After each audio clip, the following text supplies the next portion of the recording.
Hi everyone, and welcome to our Advent Reflection Day 15. It's now just 10 days to Christmas.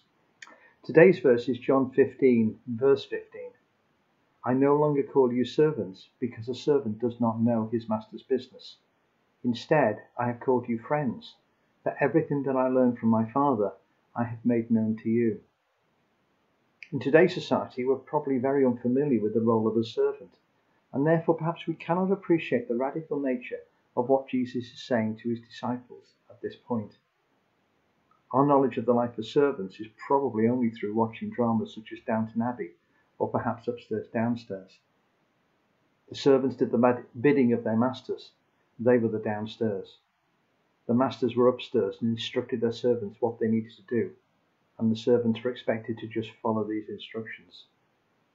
They were never privy to anything, the servants. They would never spend time with the master and listen to him and hear from him. And quite often the master, when talking to others, would wait until the servants had left the room before they started their conversation. Another time we can think of servants is in the Bible, when Jesus told the parable of the errant son, the one who took half his inheritance and went off to another country where he spent it all on wild living. He came home to the father, who instructed his servants to kill the fattened calf to celebrate that the son had come home. The people, when they heard this parable for the first time, would have understood perfectly the scenario and would know that the servants would not have been invited to the party. They would not have been involved in the celebrating. But here in this verse, Jesus' words, which he spoke during the Last Supper, and therefore his final instructions to his disciples, he changed the whole relationship. The relationship with the disciples, with us as well, is elevated. We become friends with Jesus, with God the Father. They now know the Master's business.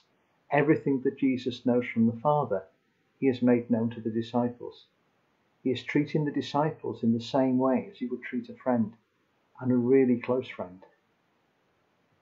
In the way a good friend will be there when you call, will support you, will rejoice with you, will care for you. And Jesus will also be that type of friend.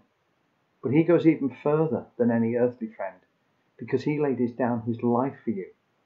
And if you don't call Jesus your friend, if you don't have that close relationship that you enjoy with some of your friends here on earth, then maybe this Christmas time is a time to start and find out about having that relationship. Find Jesus, find friendship. Find friendship, find Jesus.